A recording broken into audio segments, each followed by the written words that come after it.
अरे आइल बाटे गरमी के दिनवा बेनिया डोलाई ए राजा। अरे आइल बाटे गरमी के दिनवा बेनिया डोलाई ए राजा। अरे बेनिया डोलाई ए राजा। अरे बेनिया डोलाई ए राजा।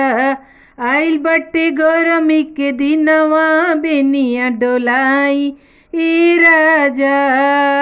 रे आइल बाटे गरमी के दिनवा बेनिया डोलाई ए राजा।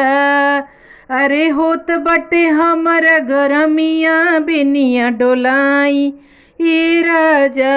अरे होत बाटे हमारा गरमिया बेनिया डोलाई ए राजा।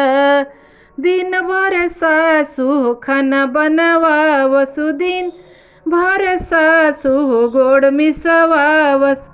अरे हमरा से होत नइखे कामवा बेनिया डोलाई ए राजा। अरे हमरा से होत नइखे कामवा बेनिया डोलाई ए राजा। अरे आइल बाटे गरमी के दिनवा बेनिया डोलाई ए राजा। आइल बाटे गरमी के दिनवा बेनिया डोलाई ए राजा।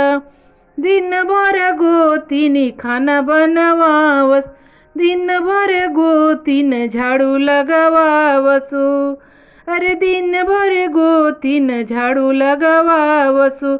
अरे हमरा से होला नहीं कामवा बेनिया डोलाई ए राजा। अरे हमरा से होत नइखे कामवा बेनिया डोला ए राजा।